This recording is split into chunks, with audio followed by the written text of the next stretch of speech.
Pastor's Appreciation. Dahil kayo pong naririto lahat ay mga pastor, mga AG leader. Meron kayong hinahandle ng mga tama gaho.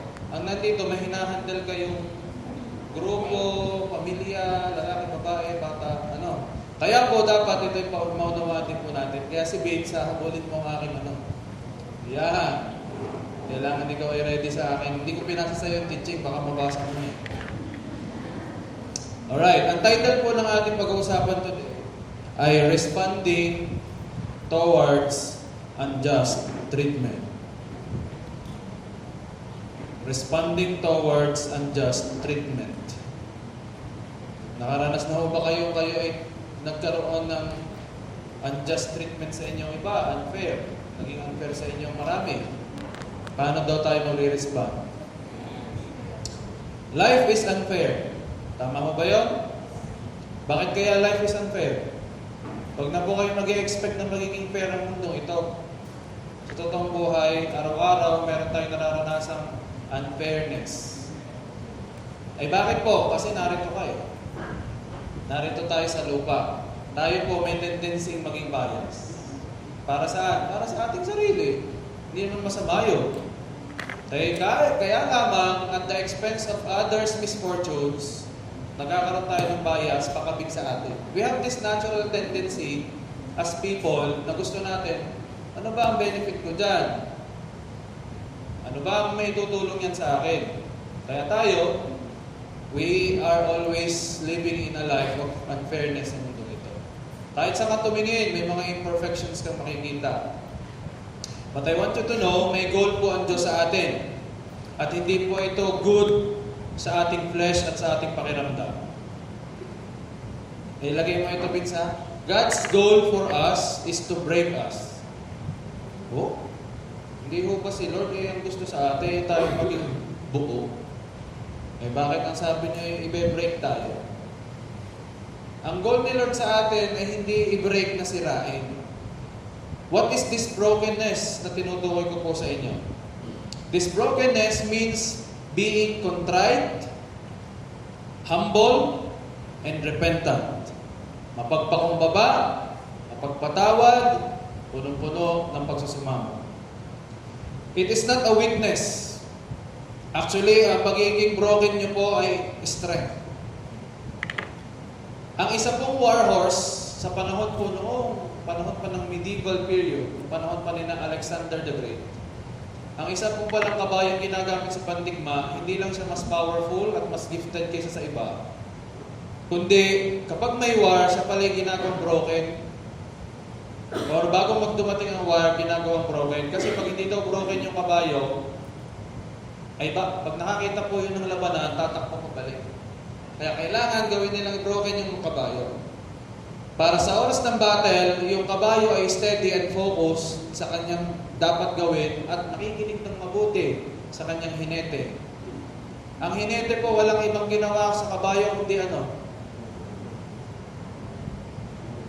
Pinalo ng pinalo. Dati naman yung katabi mo, mahilig ka mamalo. Dahil pag pinapalo ka palagi, ano ibig sabihin? Kabayo ka. Joke lang. Ibig sabihin, kailangan kang maituwid. Tama? Okay. Mayat-maya na lamang pinalo ng kabayo. Sabi na ng kabayo, hindi na, takbo na nga. Hindi ka pinapalo mo pa. Takbo na nga. Tuloy pa palo eh. Ano ibig sabihin? Yung kabayo, kahit pinalo na ng pinalo, completely submitted sa rider. Hindi siya, inihulog ng gayon. Ako yung maaari, ikiwan na naman, sinipa pa niya, hindi gano'n. Yung kabayo tuloy, ang takbo. At sabi niya, habang may pinapalo, lalong iigihin ito. How I pray kayo din tayo. Habang napapalo, lalong nagiging mature at napakaigi sa paglilingkod. Wala dito sa aking harapan ngayon yung kapag napapalo na alis. Kahit ganyan ang itsura ng katabi mo, pag napalo yan, nag-i-stay yan. Amen? Tingin mo nga ulit yung itsura ng katabi mo kung yan ay aalis yun. Sabi mo sa katabi mo, manatili ka. Kahit napapalo ka.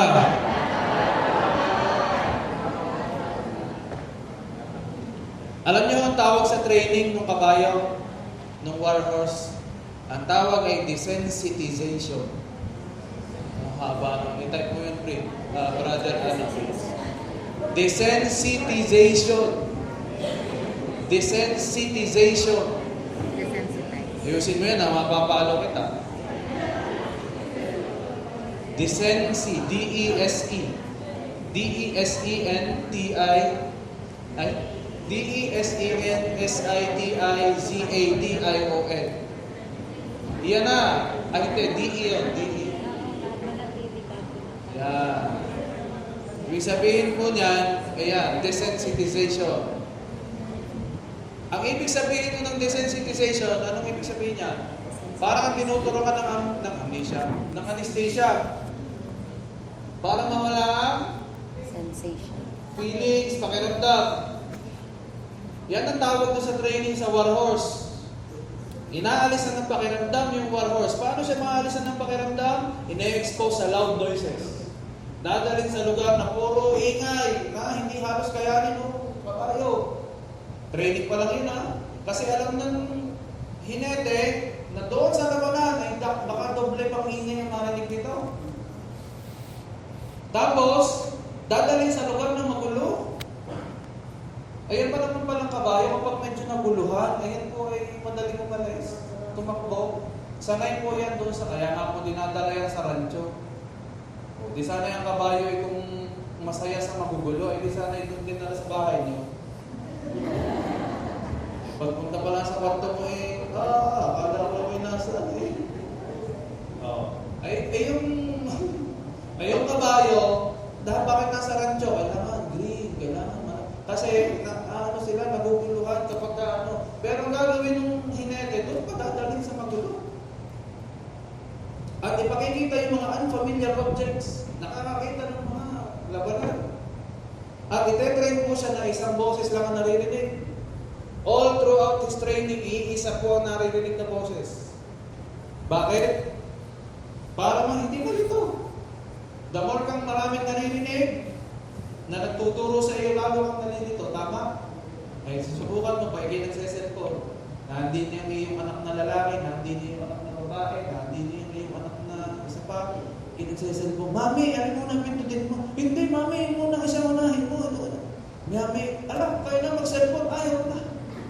Bakit? Eh, sa dami nagsasalita. Kaya dapat sa lamang po ang hiling na pinakikita. Sinong nag-aalaga sa iyo? Sinong leader mo? Pakinggan mo yan. Pagka naririnig kasi natin minsan ay pangit na nahanap tayo ng iba kong sasalita. Ala, ayoko na sa iyo, ako yung pinapalaw na. Mamaya, pupunta po tayo dyan ng mas ninja. Hindi kasi sirain ng Diyos. I'm not talking about God will break you in the sense na ikiwawasakin ng Diyos. Yung mga nangyayari sa atin, minsan na nakakasira yung maling desisyon mo. Ikaw ay masyadong palasaway o palasuway. Eh kaya inaalaw ng Diyos mangyari sa iyo, nakikita natutunan mo yan. Buksan natin yung awit, chapter 51, verse 17. Ang sabi mo dito sa Tagalog, ang handog na nakalulugod sa inyo ay pusong nagpapakumbaba at nagsisisi sa kanyang kasalanan. Ito ang handog na hindi nyo tatanggihan. Yan. Ang handog ko, O Diyos na karapat-dapat ay ang pagpapakumbaba at pusong mapagtapat. Next verse. Meron pa ka? Ay, iba na pala. Okay. Ang ganito lang. Sa English po, ang sabi dyan, you will not reject a broken heart. Ibig sabihin, mabago pa lang sa kanyang handog sa kanyang harapan ng isang broken na heart. Broken in the sense na hindi wasak. Broken na nagpapakumbaba at puso mapagtapat. Kaya pala po, araw-araw dapat tayo ay namamatay. Kaya pag nagkumustahan po ang mga age group level, ano, kumusta ka na, patay ka na, eh bakit naman kaya ng tanong, Pastor, bakit patay? Dahil nga desensitization ng ating pinag-uusapan, dapat araw-araw kang namamatay sa iyong dating pagkatao, sa iyong dating sarili. Pati bang Kaya pag nagkumustahan kayo, ano? dapat Patay ka na. Hindi sabihin, patay ka na pa sa dating ikaw kasi kaya nga 2 Corinthians 5:17 eh. Ang sino mang nakipag-isa kay Kristo ay isa ng bago. Nilalang, wala na ang dating pagkatao, ang lahat ay pawang bago na. Ibig sabihin, namatay na yung dating ikaw. Kaya kung nagkumustahan kayo, kumusta ka ga? Ari, patay na. Ang alin, patay na ako sa aking masamang ugali. Yan ang gusto ni Lord sa atin. Amen? Amen. 1 Peter chapter 2, verse 18. Ang gusto ni Lord sa atin, everyday ma-desensitize tayo. Dahil hindi po tayo makapagpatuloy pagka tayo napaka-emosyonal. No? Ito, para sa mga pastors, ito, atin pong pag-aaralan isa-isa. Mga alipin, magpasakop kayo sa nagmamay-ari sa inyo at igalang ninyo sila. Hindi lamang ang mababait, kundi pati ang malulupit. Sa ibang translation po nito sa English, servants, you must submit yourselves to your masters. Sa ibang Tagalog translation, mga lingkod, sundin ninyo ng may takot sa Diyos ang mga pinaglilingkuran ninyo. Hindi lang ang mababait, kundi pati ang malulupit. Tayo pong lahat dito ay servant ni Lord. Tama po ba? At dahil servant ka ni Lord, ang pastor mo o leader mo, sa totoo lang, hindi mo yan master. Hindi mo boss yan. Ay paano yun? Hindi ka po leadership po yan. Actually, ang pastor mo ay servant mo. At ikaw naman na may nakakasakop sa iyo, servant ka rin ng kapatid mo at ng leader mo. Meaning to say, kung pastor ka, servant ka ng iyong nasakupan. Kung ikaw naman ay nasakupan, servant ka rin ng iyong pastor. Lingkudan tayo. Ay saan ba? Nung ngayon nakakalito yun? Pag-usaping spiritual, church matters, sinusunod ng leader si pastor. Sinusunod ng member si leader at si pastor. Kapag usaping personal, naglilingkod si pastor kay leader at member. Kita nyo, kadaling nyo kaming utusan. Pastor, ipag-pray mo naman ako. Ay ano kang gagawin namin? Di kami pupunta kami magpe-pray kahit at least oras ng gabi. Di kami alipin ninyo. Talagang hindi na rin maaari. Hindi na pwede ipagpabukas. Bakit gano'n ba nangyari? Hindi na ako pansin. Inubos ko ang bahaw iiwan na ako ay kami punta pa rin. Sabihin naman ni Pastor, ilan nagkakayo ng taon nagsasama? 30 years na ako kami nagsasama Ay siya, hintayin mo na isang araw na lang uli hindi magtiis. Nakatiis ka ng 30 years Danyo, pag sinabi ninyo, magre-request kayo, pupunta. Kapag kayo may problema, pinapayuhan kayo, di kayo kami lingkod ninyo. Pero pag nasa loob ng church, pag may sinabi kami, ganito ang gawin ninyo, mag-alaga kayo, mag-AG kayo, gayon din ang inyong response. Kadaya naman na kami lamang ang inyong pamusunod Tapos pag kami nag-request sa inyo, busy ako, pastor. Ako maraming project, pastor, may thesis kami, ganyan. Pero nung ikaw, magti-thesis defense na, pastor, papray po. Sabi mo sa katabi mo, parang ikaw yata ang pinag-uusap. Nung ayos ang inyong relasyon mag-asawa, pag ikay mini-message ni pastor, attend mo na naman sa young adults. Attend mo na naman sa men and women. Sa young adults tayo mag-pray. Ay kami ay maintain Mr. Mrs. Abay, nung nag-aaway na pastor, pag-pray po. Nangunguna-nguna dun sa gathering ng aya. Siya na nagbukas ng gate ng JA1. Dahil alam na magpe-pray si Pastor Vicky at siya magpapapray. Kita ninyo ang bias? Si Pastor, pag nag-utos, sasabihin, kami naman mga pastor, hindi naman ito self-serving, gusto ko lang ilatag sa inyo ang realidad ng buhay sa paglilingkod sa ating Panginoon. Kaya dapat kayo tumanggi sa amin, kami kayo may magagawa. Kaya pag sinabi ninyo kay busy, ano kang sasabihin pa namin? Hindi wala. Pero pag kami ang nagsabi sa inyo, hindi kita may pag-pray kay busy, ano sasabihin mo?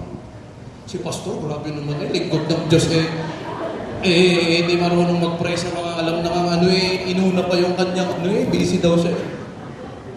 Napapansin niyo yun?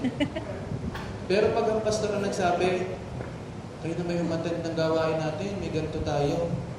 Ala, busy ko kami. Buti na lang walang kayo dito. Tama mo ba? Sabi mo sa katabi mo, hindi ka gano'n. Ikaw, hindi ka ganyan. Ikaw ay masunurin.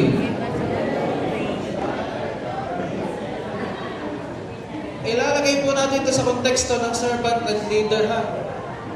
Tayo po yung co-servants, ano? Parang maraming hugot sa parting, eh. Preach more, preach more. Dahil nyo ito, magpasakop kayo at igalang ninyo yung leader nyo na malupit. Hindi lamang yung mabait, dahil madaling igalang yung mabait, eh, kita mo yung leader mo mabait, tama? Parang ayaw nyo namang mag-amen. Mag-amen naman kayo. Parang mas mag-amen kayo sa malupit, ah.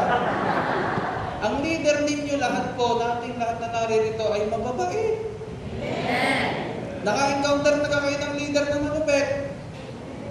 Ba't may nag-amen din, eh? Wala kong kalakas ng loob ng amen, eh. Hindi na nahiya. Joke lang, joke lang. Okay lang yan. At least, mamaya sa Q&A natin, tatanong ko sa iyo kung sino yung... tatanong ko sa iyo kung sino yung leader mong malupit. Joke lang. Sa English yung tawag po dyan, may English ka dyan. Gusto ko lang makita yun, narinig ko na. Harsh. Yan o. Be submissive. With all fear.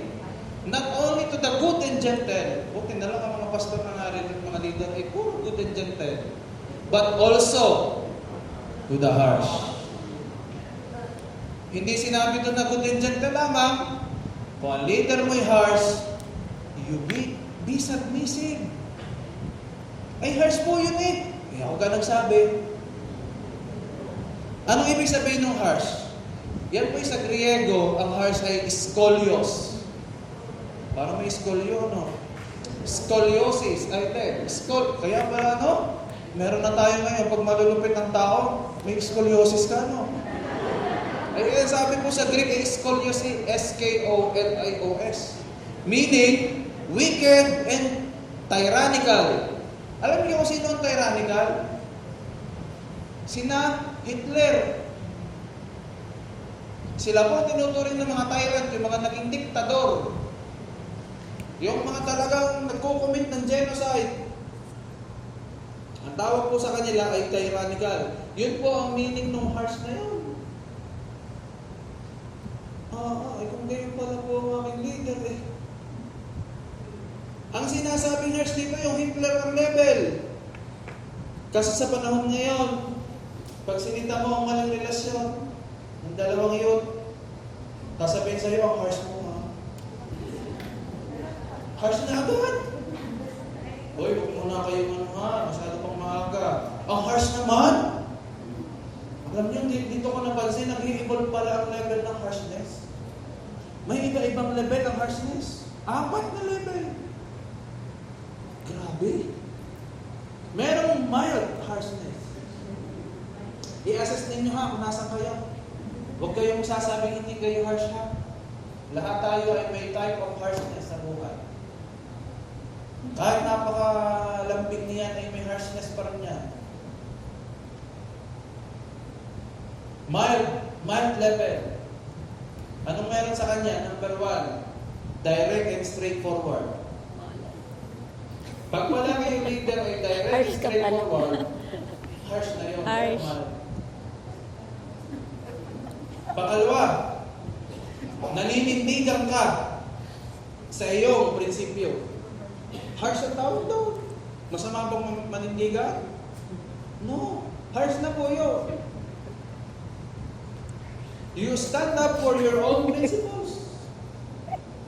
Number 3, ng isang mild, harsh na leader. Ano yung number 2? Naninindigan sa iyong prinsipyo. Number 3, you know how to set boundaries. Ayun na po, harsh na. Mild harshness. Parang pamilya sa atin, ano? Oh. Number 4, criticize constructively. Ikaw talaga. Ha? Ako Kapag talaga? pala ikaw ay nag-criticize and you are constructive, Ano, Chris? harsh na po yun. Mild harshness. Eh, ang sabi doon may lahat ng levels ng harsh po yun, ha? Hindi sinabi doon only the mild harshness. All levels of harshness. Second level, moderate. Sabi ng isa, parang hindi pa ako yung mild, parang sa moderate pa ako papata. Number 1, you are sarcastic.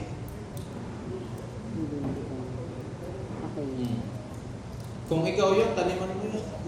Joke lang. Joke lang. Number 2, you directly challenge others. Confrontational. Ako nga ito. Mahilig kang, hindi mahilig. You are able to confront. Sarcastic. Pag alam mo mali, Sarcastic. kinakonfront mo. Harshness na rin po yun, but moderate. Yung kanina, mabait-bait pa yun. Ito, medyo, Ay, mas ano ka pala. Number 3, you are demanding. Ay, You demanding ka expect talaga. high standards. Kailangan, maabot mo yung standard ko na to. Pag di mo naabot, minus 5 ka sa langit. You demand something out of these people.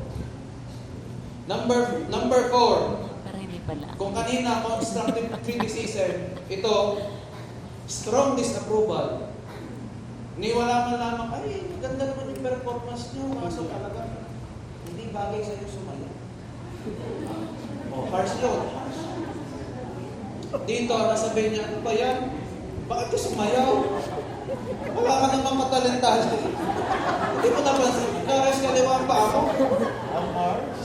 Huwag mo inasabihin sa akin na naintad ka, wala kang talent. Ang tawag po doon, strong disapproval. Moderate pa lang yan.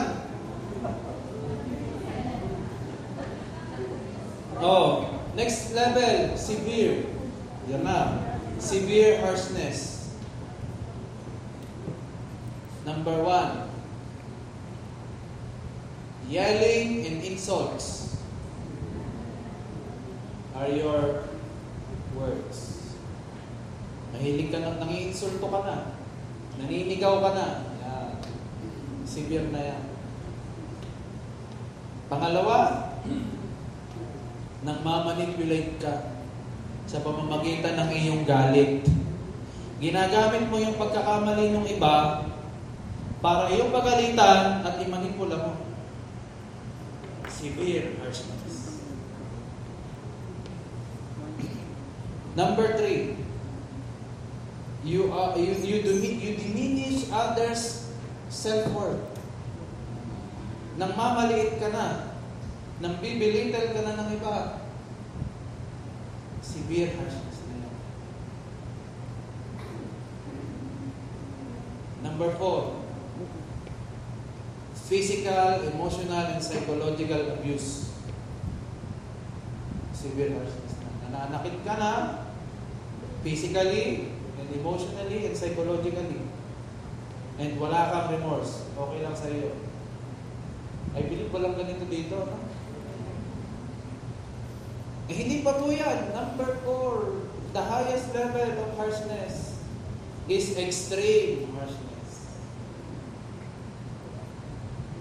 Number 1, Mukhang lahat naglalok. you repeatedly harm and exploit others. Meron kang toxic behavior. Repeatedly harm and exploit others. Number 2, narcissistic. Ito na yun. You prioritize your self-interest over others. Hamakin ninyo. If you prioritize your self-interest over others, extreme harshness yun. Narcissist. Kanina. Tatlohin mo na para sure. Nakakita ka ng burger, tapos dalawa kayong mamimili, ikaw yung kumain. Hindi mo siya binigyan kahit kalahati. Ay, extreme harshness pala yun. Number 3, bullier. Or bullier? Bullier. Mas matindi ka pa sa bully kasi you're bullier.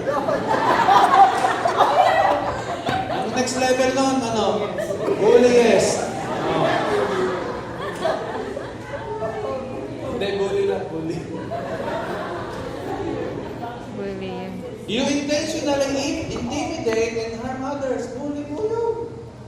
Hindi natin napapasin tayo may bully minsan. Ay, extreme harshness mo yun. Nabubuli mo ang leader mo, hindi mo napapansin. Nabubuli mo ang leader mo minsan. Tama, kayo ay ipon-ipon. Dahil yung iyong leader, sobrang close na sa iyo, nakakalimutan ng leader mag-set ng limitasyon. Ito namang mga nasasakupan, nag-iipon-ipon, pinagtatawanan ng leader. At pinagsasalitaan ng, dati galang na galang, pero nung yung leader nagbaba ng kanyang guard at gusto niya mapalapit sa kanyang mga inaalagaan, ang ginawa ng mga member niya lahat, sinuwag.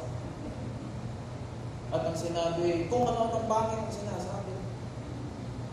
Harap-harapan sinasabi, ito naman hindi marunong.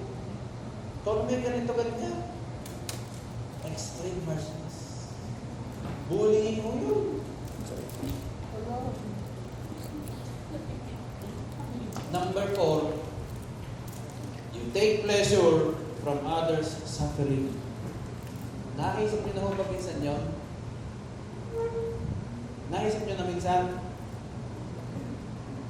Walang araw, mamamatay din ang iyong ganito ganyan. Makakabawi din ako sa iyong mga pang-aapi sa akin. At pag siya'y nagkaroon ng problema at nagkasakit, buti nga sa'yo, deserve mo yan. Alam niyo, tawag doon, you are a sadista. Sadist.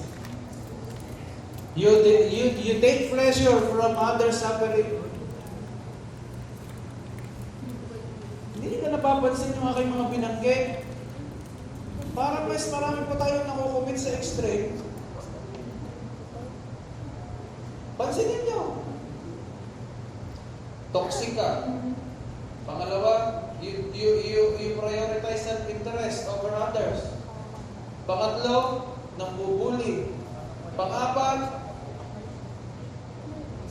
masaya ka pag ang iyong kaaway ay pahamak. Siniraan mo ako ng siniraan, darating ang time, sisirain ka ng Diyos. At pag sinira ka ng Diyos, masaya ako. Minsan, may ganyan tayo thinking. Tayo pala mismo may harshness tayo sa ating buhay. Napakunti ka rin. Since ikaw ay leader na ngayon, kung anong tinanim mo sa leader mo, aanihin mo. Tama ho ba? So yan po 4 levels. Ngayon, sino nga amin dito sa kanyang sariling siya hindi harsh? Lahat tayo may kanya-kanyang harshness. Doon sa mga binanggit ko kanina, I'm sure meron kayo doon kahit sa mild, moderate, severe, meron kayo doon. Hindi lang siguro nagagawa ng marami yung abuse, yung abusive, physical, yung mga gaslighting, yung mga ano. Yun siguro obvious na hindi nagagawa ng marami, pero yung mga konti-konti. Yun palang pagpupunan ng sarili mong kapakanan kaysa sa iba ay extreme harshness yun. Sige yun tayo. Sabi ng pila kayo, pila, bibigyan ng pagkain, pila. Bakit? Gusto siya ba nasa harapan niya? Oy, pastor! Hindi mo ka kilala? Oy, pastor, di daw unahin ang bigyan. Abay, ako minarinig na kayong pagka. Ay, ano bang extreme ng harshness daw? Sinabi ng pumila. Hindi naman sinabi, una ho ang mga pastor, pangalawa ho ang mga ganito. Alam niyo bakit ang ginagawa ng iba? Yung matanda na 60 and above, siya ang pinakukuha ng lahat ng pagkain. Dahil siya po ay senior. At nauna daw ang senior sa pila. Kita niyo naman ang mga kagagalay. Buti na lang wala ditong ganon. Amen.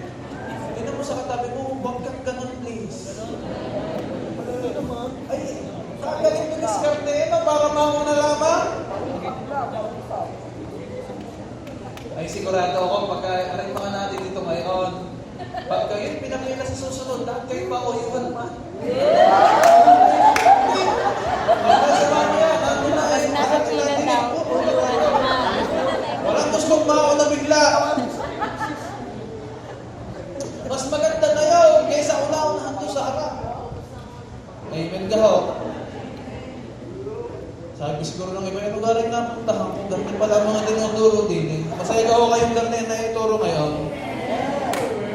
Kailangan mo natin. Ang binanggit ko kanina, balik po doon sa verse natin, 1 Peter chapter 2. Verse 18. Kaya ko pinagdiinan yung harshness dahil be submissive thou and respect your harsh leader. Nasabihan ka na gaminsan. Sino dito naranasan niya na siyang i-review? I-correct, pagalitan, sermonan ng kanyang leader. At as para sa iyo, napaka-harsh ng leader ko. Ay paano kung harsh? Ay sabi dito, submit. Ano kayo ngayon? May iba pa dyan, nagre-revolusyon. Kami pong lahat inapiniyak. Kaya po, ibabagsak namin ang kanyang pamumuno. Alam mo mangyayari sa iyo? Verse 19 tayo. Next verse. 1 Peter chapter 2, verse 19. For God is pleased. Pakinggan niyo mabuti ito. For God is pleased with you when you do what you know is right and patiently endure unfair treatment. Ano daw? Parang malabo, pastor, ang sinabi mo ulit. Kapag daw ikaw ay may leader na unfair, na harsh, at ikaw ay nagpasabit ng trumispeto, matutuwa daw sa iyo ang Diyos. Lalo pat kahit ginagawa mo ay tama. Tama na ginagawa mo at ikaw ay pinapagalitan mo ay tama na ginagawa mo. At ikaw ay nag-endure unfair treatment. Ibe-bless ka ng Diyos. Sabi sa ibang translation, God will bless you for this if you endure the pain of undeserved suffering.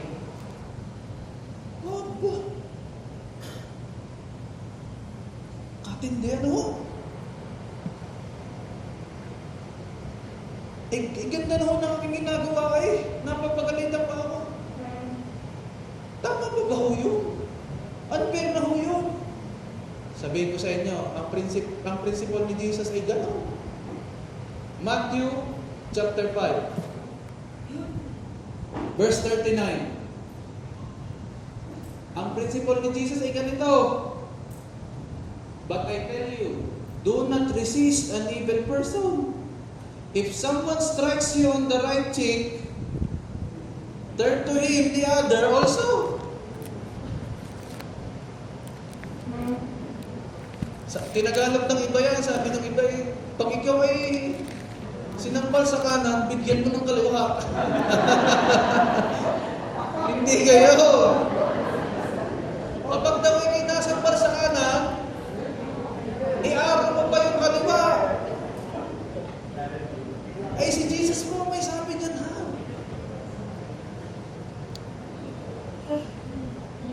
Sa Tagalog, makasabihin din na, hindi pastor, sabi sa Tagalog, daw bigyan ng kaliwa yun. Baka si Pacquiao. Matthew chapter 5 verse 39. Ngunit sinasabi ko sa inyo, huwag ninyong pag-iigantihan ng masamang tao. Kung sinampal ka sa kanang pisngi, iharap mo rin sa kanya ang kaliwa.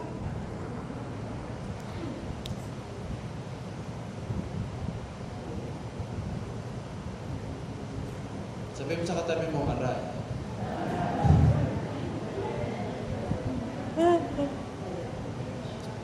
Principle ni Jesus yan. Luke chapter 6, verse 27 to 28. Luke chapter 6, verse 27 to 28. Okay pa ba kayo? Amen. Sabihin nyo lang kung duguan na kayo ha. Ay, hindi yung nasabihin ko, hindi buti nga sa inyo. Dahil ganito. But to you who are willing to listen, I say, love your enemies, do good to those who hate you. Verse 28. Bless those who curse you. Oh. And pray for those who hurt you. Wala kayong marinig kay Jesus. Sa Old Testament, ganon. Kapag ikaw'y pinatay, pumatay ka rin, patayin mo rin, bawian mo. Pero sa New Testament, nung si Jesus na po ang umako ng sumpa, siya rin ang babawi. Kaya sabi niya, huwag mong hahawakan ng bawi. Ako ang babawi para sa iyo. Pag ikaw'y pumawi at ikaw'y nakalampas, sisingilin sa iyo ni Lord.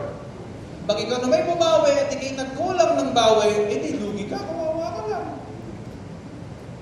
Tagalog, kapatid.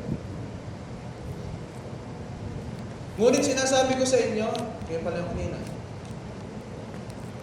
Luke chapter 6, verse 37 to 38. At 27 to 28. Luke chapter 6, verse 27 to 28. Subalit sinasabi ko sa inyo, mga nakikinig sa akin, si Jesus po ang nasalita, mahalin ninyo ang inyong mga kaaway at gawan ng mabuti ang mga napupuot sa inyo. Hindi lang nagagalit, napupuot. Mas mataas po yung kaysa galit. Next. Pagpalain ninyo ang sumusumpa sa inyo at ipanalangin ninyo ang mga nang-aapi sa inyo. Kasarap naman talagang gumanti, lumaban. Ang sarap. Lalo't alam mo, ikaw ang nasa tama. Ang sarap. Kaya lamang, kapag ang iyong nilabanan ay leader mo, man of God, kaya yan ay masama o hindi, pag yan ay man of God, ang kalaban mo ay ang Diyos. Why? God protects His appointment. Lagi pa rin matimbang ang appointment ng Diyos. At since siya nag-appoint, siya ang bahala. Doon sa in-appoint niya, hindi ikaw. Amen ba yun? Balik natin sa 1 Peter chapter 2. Ituloy natin sa verse 20. Kaya katindi po nito eh. Kapag ito po yung ating ninanong na, maiintindihan po natin dapat ang response natin. Of course, you get no credit for being patient if you are beaten for doing wrong. But if you suffer for doing good and endure it patiently, God is pleased with you. Ang kahirap naman ho niyan. Kung ikaw daw ay may ginawang masama at ikaw ay naparusahan, eh, walang bearing yun. Dapat sa iyo. Pero, kapag ikay nagsasuffer, dahil ikay may magandang ginawa, nag-contribute ka, tumulong ka, ikaw ang nag-ayos ng silya, tapos nung nakita ka, hindi ka niya nag-ayos, mali! Nagkusa na nga lang ako, mali ka! At kung ikaw ay nag-endure, kahit sinabihan ka ng ganun, harsh yung nagsalita sa'yo, God is pleased with you. Ano ba ang goal mo? Sino ang ma-please sa buhay mo? Sino gusto mong ma-please? Yung asawa mo? Yung pastor mo? Yung mga nasa paligid mo? Isa lang naman ang gusto nating ma-please sa buhay natin. Walang iba kundi si Lord.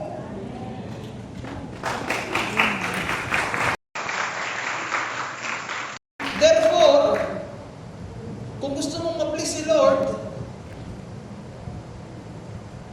endure. Kahit tama ka. At sinabi ng kahit mali ang leader mo at ikaw ang tama. At ikaw ay okay po. At ikaw ay pinagpasa Diyos mo na lang yung God is pleased with you.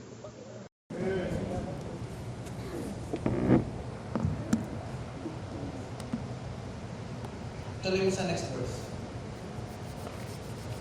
Okay, Tagalogin mo muna yung pala. May pagmamalaki ba ang magtiis ng parusa kung ito ay dahil sa paggawa ng masama? Hindi. Ngunit kung magtiis kayo ng hirap sa kabila ng paggawa ninyo ng mabuti, pagpapalain kayo ng Diyos. Lagi niyo sinasabi, Lord bless me, Lord bless me. Ayan ang susi. Gusto mong ma-bless? Ay siya, magtiis ka sa kabila ng paggawa ng mabuti at ikaw ay nahihirapan pa rin. Sabi ni Lord, magtiis at kayo pagpapalain niya. Hirap naman yung tinuturo ng pastor. Verse 21. Ang pagtitiis ng hirap ay bahagi ng pagkatawag. Sino ulit tinawag dito ni Lord? Alam mo na ang calling mo ngayon. Ano yun? Magtiis. Aba, hindi ko pagpalain. Kasama yung pagpalain, pero ang sabi dito, bahagi ng pagkatawag mo, kaya kapag yung mga ngaral sa baguhan, nagsasabi mo sa kanya, yung patid na dyan, hindi mo papalain. Isunod mo sa akin, hindi mo papalain doon. At baguhan ang isinama mo, at bago na nakaranas ng sunod-sunod ng problema, ay ikaw ang susumpain mo, sabi mo yung pagpapalain sa church mo. Eh paano ako mag-i-invite? Sumama ka sa akin at tayo sama-sama magtitiis. Tama kaya, di ba? Natry niyo na ba yun? Natry niyo na ba mag-evangelize? At sinabi ninyo sa mga kabarkada ninyo kasama sa school at sa trabaho na punta kayo sa church para tayo sama-sama magtiis. Para wala pa ako narinig na ganong klase ng evangelism. Ang ginagawa natin, ipine-prepare po natin ang ating mga sarili para sa mga darating na pagtitiis. Amen mo ba? Kaya ka nagpapataas ng faith. Kaya ka every Sunday nakikinig ng Word of God. Kaya ka umahatid ng AG mo. Hindi lang dahil magkikitian kayo ng magkikitian doon. Kaya kayo nakikita-kita kasi ipine-prepare nyo ang sarili ninyo para magtiis. Dahil lagi niyang paulit-ulit sinasabi ng ating mga leader at mga pastor, ang inyong paglapit kay Kristo ay hindi kasiguruhan ng napakagandang buhay at napakaayos na pamumuhay, na sitwasyon. Eh bakit ko nasabi yun? Eh si Pablo nga, nung sinapalapit sa Diyos, sinabi niya, wala na akong ibang nangyari sa akin, kundi ako'y nagsuffer. Pero kahit pa ako'y nagsuffer, I take it. Why? Because dito ako tinawag. Alam mo, kung iisipin mo lang sa iyong sarili, bahagi pala ng pagkatawag kung ako'y magtiis. Hindi ka mag-disappoint sa Diyos. Dahil alam mo, kasama sa pagkatawag. Binigyan niya kayo, sabi daw, bahagi ng pagkatawag sa inyo ng Diyos, sapagkat nang si Kristo ay magtiis para sa inyo, binigyan niya kayo ng isang halimbawa na dapat tularan. Pansinin niyo, kaya po ang kumpletong konteksto na kapag si Jesus ay namatay sa cross, kinuha lahat ng kabigatan mo, yung yoke na dating mabigat, ngayon ay magaan na, hindi niya inalis ang yoke. May pinalit siya yoke. Kaso sabi niya, hindi ito kaya ng dati. Ito yung mas magaan. Dahil kasama mo siyang nagdadala mo. Amen. Kaya daw tutularan mo. Kung paano nagtiis si Kristo na nasa lupa, yun daw ay modelo mo. Sabihin nga natin modelo. Kaya may Kristong nagkaganon dito sa lupa ay model natin. Dahil hindi ka na born again tapos namatay ka na, hindi ka na born again ka, tapos buhay ka pa hanggang ngayon, yung iba nga, yung 510,000 years ka ngayon, na born again. Bakit? Para daw meron tayong halimbawang dapat tularan na ang buhay Kristiyano ay hindi puro saya, tuwa, halakhakan, yakapang-yakapan. Ang buhay Kristiyano ay meron din ng kirot. May mga sakit sa kalooban, may harshness, may unfair treatments. Kung sa labas ng church ay may unfair, minsan na mas fair pa sa labas daw kaysa sa loob. That is possible. Why? Because we are living in an imperfect world. Kaya kung gusto mo malaman ang calling mo, talagang tinatanong, ano yung calling ko? O ay pastor, o kaya ay ganito, o ay gano'n. Ito ang sigurado mong calling.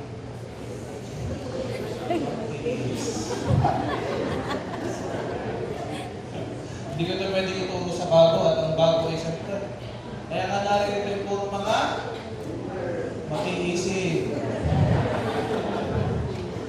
Amen. Sino dito willing magtiis? Oh, yung kasi parang nagpapaibis-ibis na.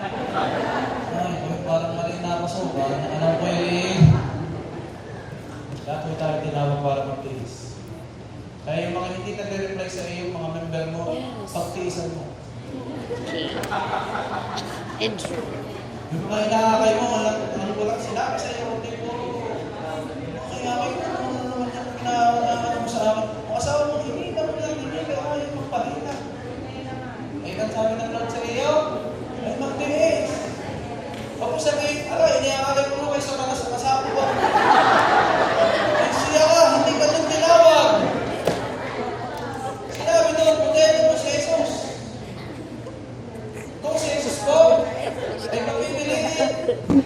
At sasabihin niya, sino lang ililigtas ko? O sino lang bibigyan ko ng chance na magkaroon ng buhay na walang hanggan?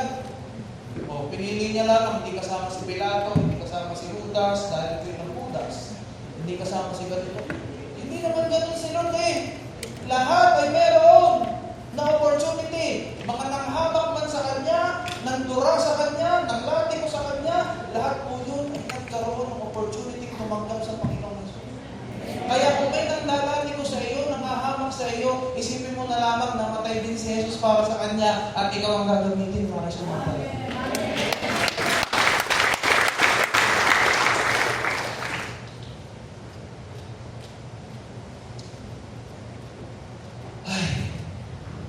Bigat ng mga tinuturo natin ngayon, ano?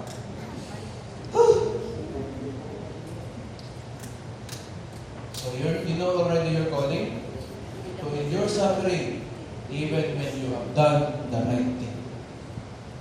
That is your calling. That is our calling. Mapansin man o hindi ang iyong ginawa na mabuti, ay ito. May ginawa kang mabuti, ikay pinagalitan ba? Huwag kang magtatampo. Ang sabi doon, ang Christ-like attitude, pinagalitan ka na, ginawa mo mabuti, pinagalitan ka pa. Ang Christ-like attitude, you stay. Model natin si Jesus. Mark chapter 15. Mark chapter 15 verse 1 to 5 sa Tagalog. Mark chapter 15 verse 1 to 5. Papatunayan ko sa inyong modelo natin si Jesus sa ganyan. Kinaumagahan ng punong agad ang mga punong pari, mga pinuno ng bayan, mga tagapagturo ng kautusan, at iba pang bumubuo ng Sanhedrin. Ipinagapos nila si Jesus. Sino daw? Nagtulong-tulong? Sino nagtulong-tulong? Yung baga sa atin, lahat na po ng pinakamatitindi na religious people. Punong pari, pinuno ng bayan, may mga mayor, gobernador, tagapagturo ng kautusan, at lahat na bumubuo ng Sanhedrin. Nagsama-sama para ano? Ipagapos si Jesus. Para ano? Dalhin kay Pilato. Oh. Silpit nang nakakaranas siya na siya yung nagtulungan. Yung hindi napapagtulungan sa trabaho, sa eskwelahan. Ganyan din si Jesus. Napagtulungan din. Verse 2. Tinanong si Pilato, si Jesus, ikaw ba ang hari ng mga Hudyo? Tanong sa kanya ni Pilato. Eh si Jesus naman, alam naman natin si Jesus, very matalinhaga siya kung sumagot. Hindi siya straightforward kung sumagot. Always in the form of a parable or in the form of idiomatic expression.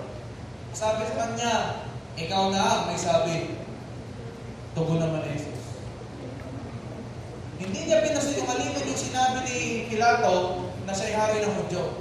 Sabi niya, ay sinabi mo. Tagapapunta sa kanilang tabi. Nagharap ng maraming parata ang mga punong pari laban kay Jesus. Ito matindi. Si Pilato po ay isang fair na judge. Hindi siya bias. Sa totoo lang. Si Pilato po ay kilala sa panahon ngayon na siya ang pinaka-fair sa lahat. Hindi siya bias. Kaya nga po, kailangan lamang merong ebidensya. May parata ang magkabila. Kaya nagpakita po ng pirata. Verse 4. Laban kay Jesus. Kaya siya'y muling tinanong ni Pilato, wala ka bang isasagot? May paratang ano? Ang tanong kay Jesus, wala ka bang isasagot? Narinig mo, ang dami ng kanilang paratang laban sa iyo. Si Jesus po, kung siya'y sumagot na sinabi niya, hindi totoo yan, hahaba ho yun. Magkakaroon pa ho ng susunod pang mga paglilitis. Bakit? Kasi balance si Pilato. At bago po nangyari ito, alam na niya na si Jesus ay walang record of wrong. Bago pa dumating dito, kilala niya si Jesus. Ni hindi yun nakulong, ni hindi. That's why, tinanong pa ni Pilato, ikaw wala ka bang isasagot? Parang sinasabi niya, sabihin mo lang na wala kang kasalanan, pwede kitang bigyan ng chance. Verse 5. Ngunit hindi pa rin sumagot si Jesus, kaya nagtaka na si Pilato. Ang daling sabihin eh. Pero hindi sumagot si Jesus. Kaya sobrang pagtataka. Ngayon pag siya nakakita ng gano'n, nasa kabila ng paratang na mali, at you have the platform to defend yourself, at hindi mo ginawa, kasi Pilato, anong klase ito? Sino dito napaparatakan ka ng mali na hindi mo naman ginawa? Tapos pinalampas mo, ang tingin ng marami, ay, mahinang nila lang naman dito. Ay, hindi lumabang. Hindi niya pinagtanggol ng sarili niya. Anong klase ito? Mahinang nila lang. Sa paningin ni Lord yun. Sa paningin ng tao yun. Pero sa paningin ng Diyos, ikaw ay hindi lumaban at ikay inakusahan ng mali at kahit alam mo ikay tama, that is strength in the face of God. Alam niyo kung bakit? Binibigyan niyo ng chance si Lord na siya ang mahusga. Alam naman ng Diyos na ikaw ang tama kasi. Hindi mo kailangan ipamukha sa mga tao. Kasi bakit? Ayaw ng Diyos na mapupunta ang credit sa'yo. Gets niyo gayon? Gusto ni Lord, ililigtas ka niya, sitwasyon mo, dahil sa Kanya. Hindi dahil meron kang point. Hindi dahil ikaw ay tama. At ikaw ang may mas matimbang na ebidensya. Pero kay Lord, pag ikaw ay lingkod niya, nakaback up siya sa'yo eh. Bigyan mo siya ng chance na ipagtanggol ka. Huwag ikaw magte-take sa iyong kamay ng pagtatanggol sa iyong sarili. Dahil ano man ang gawin mo, kapag yung mga tao ay desididong ikaw ay ipako ka mo. Kahit anong galing mo sa pagpapaliwanag ng iyong side, naniniwala kayo doon? Kapag may conclusion na ang tao, hindi na mababalik, kahit anong galing ng paliwanag mo, may PowerPoint ka pa, may video ka pa, lahat na. Parang kayo, kung ayaw nyo maniwala sa sinasabi ko ngayon, kahit gaano ako pogi ngayon, hindi kayo maniniwala sa akin, ang sasabihin nyo, hindi yan para sa akin, Pastor, pero gusto kong sabihin sa iyo, lahat na naririnig nyo ngayon, para sa akin lahat ito. Para sa atin ito. Kasi darating ang time, sa end times, ito end times na to, ang mga Kristiyano iipitin ng mga makamundo. Ililigal ang mga ano-anong illegal. At i-justify nila. Yan ang mangyayari sa end times. At nangyayari na. Bakit nakikita ninyo, nagkakasal ng isang LGBT pastor. At sinasabi niya, love wins. Anong love wins? I'm not against the pastor, I'm against the sin of immorality. Pansinin niyo sa social media, lahat ay may tinig. Maliit na bata, malaking bata, kung ano ka man, kung may ngipin o wala, may tinig ka na ngayon at bawal na bawal marinig dapat. At bawal takpan ang iyong bibig dahil may karapatan ka, may boses ka. Kaya lahat ngayon, pagka ikaw ay tinakpan ng bibig, cancel culture ka. Pag ikaw ay isang discriminator, isang racist. Noong panahon una may censorship, ngayon wala na. Ay bakit kami hindi namin napapanood? Siguro dahil hindi pinapalabas sa TV, censorship nga po eh. Wala kami na napapanood na mga pornographic na ako murang edad. Ay ngayon, hindi niyo pinapantay na yung maliliit na anak, hindi niyo alam ang binubuksan niyo sa cellphone, ang dami maka-access ng mga ano. Why? Because censorship has been removed. Ang dami na pwedeng umaccess sa mga kung ano, yung lason sa isipan ng tao. Yun ang lalakayan nilang pundasyon. Tapos magtataka ka kung umilad ganito. Ang action ay ano na? Why? Tayo rin. We also are tayo ng kulang sa ganito. Kaya dito, pinapakita lang ni Jesus, oo nga, may point ka, may explanation ka, pero hindi pa base sa iyong point at explanation ng pagliligtas mo. Akong nakakaalam ng totoo ang magsasabi at magpapahiya sa mga tao nagpapahiya sa iyo. Ako ang kikilos for you. Kaya ang konteksto ko lang sinasabi ko, pag ikaw ay napagalitan ng iyong pastor, nasabihan ka ng iyong leader, si pastor one-sided, hindi ako pinakinggan, yung isa lamang pinakinggan. Eh nagdesisyon na ang iyong pastor na gano'n? Sabi. Bakit? Eh nasabi, be submissive and respect to your leader kung siya unfair. Bakit daw? Kasi yun ang kalooban ng Diyos. Siya ang bahala. Pero ganyan ang mga tsura ninyo. Kung may nag-i-explain lang, ay makulungan sa iluga. Ano ang nangyari dito? Jesus left everything in the faith, left his faith, F-A-T-E, in the hands of God. Sinabi niya, pwede siya mo. Hindi, si Lord ang mag-judge. 1 Peter chapter 2, verse 23. First people.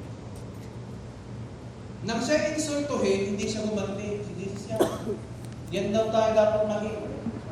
Nang siya pahirapan, hindi siya nagbanta. Sa halip, ipinaubaya niya ang lahat sa Diyos na makatarungan kung humatol.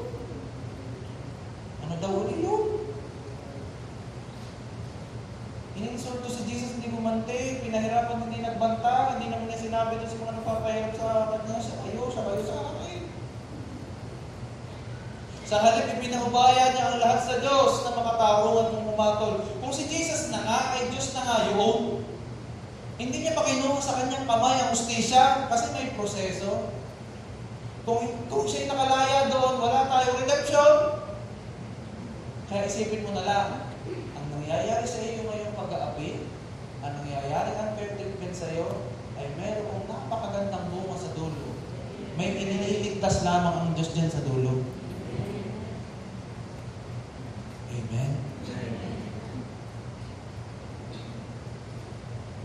Pinaubaya niya ang lahat sa Diyos. Sabi mo sa katabi mo, ipaubaya mo na kay Lord. Ipaubaya mo kay Lord. Kaya alam niyo nga yung, hindi naman sa, ganang, kung ikaw ay isang lingkod ng Diyos, huwag mo nang pakahabulin. Kunyari, ikaw ay nice ka, magkanto ka laki, huwag mo nang pakahabulin. Kaya ano nga, minsan mga pagpe-pray mo pa nga na naway yung kanyang nakuha sa akin ay makapagpalapit sa kanya sa Diyos. Tama. Eh sakali magkatagpo kayo sa husgado, karoon ng ganito ganyan. Hindi nga ako nakapagda sa aking sasakyan ng motor. Parang yung pinagbayad ko pa. Na-expire yung aming pong police report. Hindi ko na sinig. Bakit? Aba. Eh, hindi mo tinuruan ng leksyon, pastor. Dapat yan ganyan. Nakikita nila ang kanilang mali. Alam niyo, kapag ang tao ay nagpapalagay, ito, puyat, meron pa gayang nahandar na rules. Eh, hindi mo sila dapat nagdadrive kung gayon. Ay, gayon na nagdadrive na nga. Ipupush mo pa ang rules. Ay, sa mga laman niya, alam niya naman ang rules eh. Ay, kaso nagpapadali. Oh. Gets ba na? Oh, hindi ko na pinakahabol. Ay, ano nangyari sa kotse mo, Pastor? Ay, tumikot ko. Ay, ano yung kotse naman yung malagay ako iligtas? Amen. Oh, eh, kung may nawala pala ng konting 150 talagang inabangan mo araw-araw sa kanto eh. Magpipisbol na nakakuha ng iyong 150 Pisbol ka, ikaw din. Magandang ka ng kidlat ng Diyos. Hindi, Kristiyano yun. Ang tarpo doon yung lugar na nakakarumi eh. Palagpasin mo na. Amen na po. Ang isang tunay na Kristiyano at lingkod ng Diyos, marunong magpaubaya. Sabi sa kaliwat kanan, ipaubaya mo na. Bitawin na, bitawin. Huwag mo nang pakahabulin. Oh, malapit ako matapos. 2 hours na lang. Nakikita ko, masaya pa kayo eh. Hindi 2 hours pa tayo. Parang pa nga kay Lord, ang masaya ka. Sige, masaya pa kayo ha. Sige.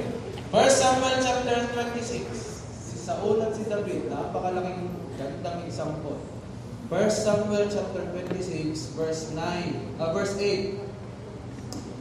Ito po yung nakita po ni David, nagpakita na naman si David at saka si Saul. Ay hinahabol nga ni Saul, kita niyo, leader si Saul, pero siya'y harsh. Papatayin niya si leader dahil sa insecurity. Kaya yung insecurity na yan, ako po, yan ang malaking pumapatay sa isang Kristiyano, insecurity. Na-insecure si Saul kasi si David na ang susunod na hari. Pero hindi ba hari si David? Siya ba ang hari? Ay, ano na eh. Insecure na eh. Alam mo, kapag ang iyong alagay mas magaling sa iyo, huwag kang insecure. Kung ikaw ay pastor at mas nalapit sa iyong assistant pastor ang iyong mga alaga, ay matuwa ka. Bakit? Ibig sabihin, mahusay kang leader. At na-train mo yung iyong assistant pastor na siyang lapitan. Ayaw mo noon, hindi nakakapahinga ng karote. Hindi yung i-discredit mo yung assistant pastor mo.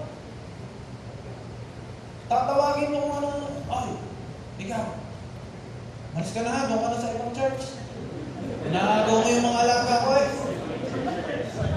Tandaan mo ha, ang alaga mo hindi mo alaga. Kay Jesus lahat yan. Wala kang iyo. Amen?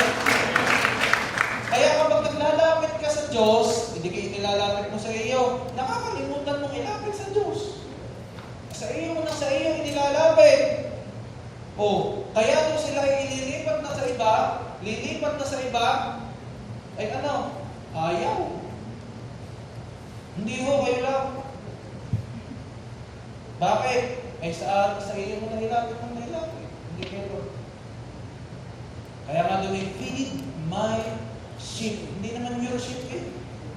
Feed my sheep. Kaya po na nangyari dito sa story na to, sobrang insecure ni Saul kay David. Sabi mo nga sa tabi mo muna, huwag kang insecure sa akin ha. Huwag kang insecure sa akin. Oh. Walang mga insecure dito ha, sa mga Israel ministry dito. Walang mga na-insecure sa isa't isa. Mas marami sa kanya kaysa sa akin eh. Ano? Mas masakit ang ulo no. Mas marami ang kanya eh. Okay. Ay sa ayaw ko na rin ng dumami. Ay huwag naman kayo. Verse 8. Sinabi ni Abishai kay David. Si Abishai po yung kanya pong general. Niloob ng Diyos na mahulog ngayon sa kamay mo ang iyong kaaway. Bakit daw? Si Saul po tulog. Pati yung lahat ng kanyang mga alalay at mga sundalo tulong, lahat. Huh? Natak na ni David at ni 1 Abisai. Samuel Doon, sa kinarawan na 26, ito lahat. 8. Ay yung kanya pong spear ay katabi. Sabi ni Abisai kay David eh, kalooban ng Diyos na mahulog sa kamay mo ang iyong kaaway. Kita mo, nilalaso ni Satanas ang isip mo na ang leader mo yung kaaway mo. Yung nagsasalita sa iyo, kinukore ka lagi, nilalagay sa iyo ng kaaway. Masama yan. Kaaway mo yung leader mo na yan. Bakit? Dahil kang pinakagalitan niya. Wala nang ibang nakita kundi ikaw. Yan. Kapag kagayon, saka, malalason kami sa Satanas. Ay hindi nilalason ngayon, eh. Abisay si David. Hindi na hari, kaaway mo na yan. Kung gusto mo, talagang ano ha, tatarakan ko na siya ng sibat. Isang saksak lang yan. At hindi na kailangan ulitin pa. Baka naman ni Abisay, ako bahala sa iyo. Hindi ko pumatay. Ako. Sabihin mo lang. Tatawag si nakakalahuyo, no? May ganun tayo minsan. Huwag kang mag-alala pare. Huwag kang mag-alala pare. Alam ko nang bahala dyan. Igaganti kita. Kilala ko yan. Alam ko ang kahinaan niya. Tirahin mo siya sa kanyang personal. Yeah. Kaya nga po sa ministry, walang personalan. Ministry lang tayo. Ang iba-ibang nasusugol na yun, na may personal na yun, walang gano'n. Ulit sa katabi mo, walang gano'n. Walang ganun. Walang maipula sa kanya sa ministry, hahanap sa personal life. Walang gano'n. Lahat tayo may imperfection sa personal life. Amen ba? Amen. Sabi dito, saksakin ko na yan. Hindi na ako, patay na patay sa akin si Saul na yan. Ano sabi ni David? Verse 9. Ngunit sinabi ni David, huwag mong gagawin yan. Malaking kasalanan na pagbuhatan ng kamay ang haring pinili ni Yahweh. Ay, ito ang proteksyon ng mga leader at mga pastor, si Lord. Sabi, at alam ni David yun. Bakit di kaya pala si David, man after God's own heart? Ang nakikita lang ng marami kay David, Goliath, David and Goliath. Tapos ang isa pa, ay bumagsak siya kay Bathsheba. Yun lang ang kilala kay David. Hindi nila alam si David, kaya man after God's own heart, alam niya i-honor ang leader niya. Kahit yung leader niya ay mamamatay tao at siya pa papatayin, in-honor pa rin. Huwag mong gagawin niya, sabi kay Abisai. Next verse. Saksi si Yahweh, ang Diyos na buhay. Darating ang araw na mamamatay rin siya. Maaaring sa sakit o sa digmaan. Kita niyo, marunong si David. Hindi sa akin mamamatay ang aking kaaway. Ang Diyos ang may alam, either sa sakit o sa digmaan. Next verse. Huwag na bang itulot ni Yahweh na patayin ko ang kanyang piniling hari. Ayaw niyang patayin yung kanyang leader na gusto siyang patayin. Kung iisipin mo ngayon, sige, ikaw ang mag-isip ngayon. Fair ba na patayin niya si Saul? Is it fair? Normally, tama po kayo. It is fair. Sasabihin mo, wow, Will Miller to. Galing mo, no? Talagang hindi mo tukma mo sa pagdaganting mo, ay, Will Miller to. Will Miller na yung persecutor ko na yan, yung magkasakit. Will Miller dyan, dahil pinakabi niya ako. Buti nga sa kanya. Sabi dito, huwag nawa sa kanyang kamay mamatay ang natin. Kunin na lang natin ang kanyang sibat, pati ang lalagyan niya ng inumin at umalis na tayo. Oh. Pinatay ba niya? No. Alam ni David, pag pinatay niya ang kanyang hari, mawawala ang kanyang anointing sa pagiging hari. Baka nga hindi pa siya makaupo. Verse 12. Kaya, kinuha ni David ang sibat at ulunan sa ulunan ni Saul at lalagyan nito ng inumin yung apoplas niya. At sila'y umalis. Puso na nun ang waklas kaya. Kaya pala ang mga lingkod na Diyos sa mga hari, kaya waklas ka. Ayoko yung di-endorser niya ha. Bigay naman. Alam niyo na ireregalo niyo sa mga lingkod ng Diyos. Ano? Aquaplas. Waklas ka, hindi sibat. Pero may aquaplas na sila. Yun ang ihampas mo sa outlet. Isa man, kina Saul ay walang nagising. Sapagkat niloob ni Yahweh na makatulog sila na mahimbing. Kaya kita mo yung asawang malakas pag-hilig ka ka walang Diyos ko. Na mahimbing yan. Para ikaw ay lalaw. Sobrang lakas bumili. Dumating at umalis si na David nang walang nakakaalam. Sinadya ng Diyos. Oh, next. Verse 14. Oh, verse 14. Sinigawan niya si Abner. Si Abner, yung puyo, kanang kamay ni Saul. Sabi niya, di lumayo na sila. Dala-dala nila yung aquaplas. At saka yung sibat. Sabay sigaw ni David kay Abner. Abner, naririnig mo ba ako? Ang sigaw niya dinig ng buong hukbo. Ay di na magising lahat. Sumagot si Abner, sino kang nambubulahaw sa hari? Next verse. Sumagot naman si David, di ba't ikaw ang pinakamagaling na lalaki sa Israel? Sabi niya kay Abner. Bakit hindi mo pinantayang mabuti ang mahal na hari? May nakapasok dyan upang patayin ang hari, ngunit hindi mo man lang namalayan. Anong ginawa ni David? Sinermonan niya pa yung mga nagbabantay. Ha? Sabi niya, ay bantayin niyo ng ayos ang hari ninyo, mamamatay nang wala kayong kaalam-alam. Ano bang puso meron si David? Broken na broken eh. Very humble. Kasarap ng kanyang puso. Verse 16. Nagpabaya ka sa iyong tungkulin.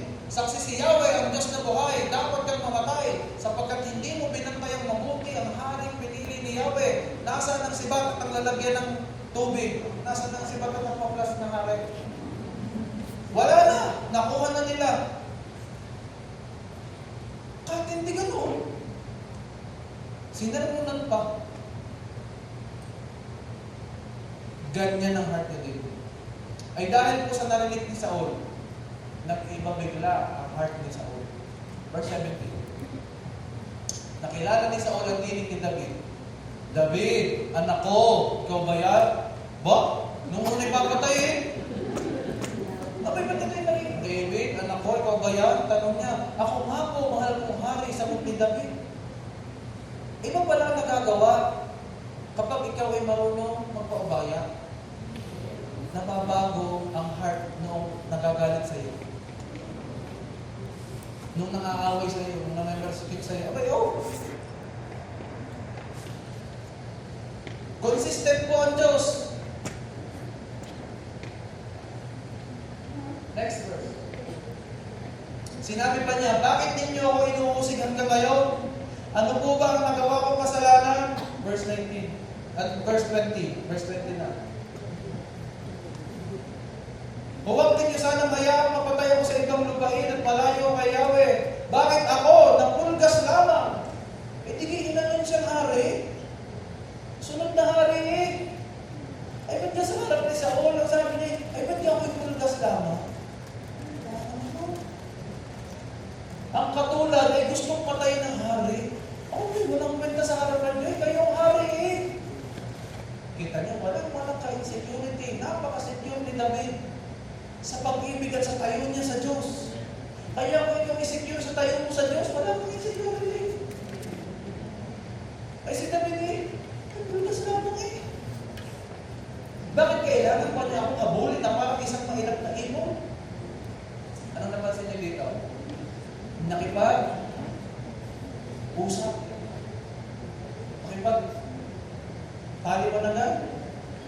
Si David kay Saul. Yung leader mong pasaway, pwede mong ikausapin. Pwede mong i-plead ang case mo. Hindi ako lagi ng pinag-iinit. Pansin ko lang. Bakit ako lagi kayo? Hindi mo yung pagsansala sa leadership. Because you still have a voice. Pwede mo sabihin na. Kung nagtataka lang, ba't ako may ginawang maganda nung nakaraan? Ayoko na pagalitan niyo. Bakit? Alam nyo, yun ang taong hindi insecure. Pero pag insecure, hindi yan makikipag-usap. Ang gagawin niya, magtatampo. Mag-uungkat na kung ano. Namiyaw ako sa ministry. Tapos, ganito ko susukuin nyo sa akin. Iwan ko nga kayo. Pag sinachat ka lang, hindi ko isisip niya. Pero nalabas sa notifications ko, nababasa ko lahat. Kasi marunong ako hindi mag-open. Pero nabasa ko. Ang tawag daw? Long press. Alam mo sino dito ang mga ayaw magbasa. Puro long press ang ginagawa. Ganun ba? Oo, naman yung mga ano.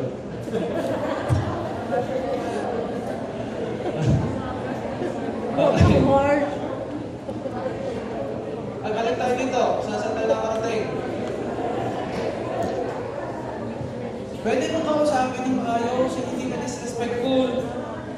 Uy, makinig kayo.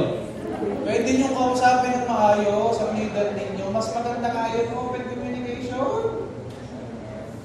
Kaysa kayo magkikim-kim, magpapakiramdam ko kayo, sana'y naramdaman niya makigalit sa kanya.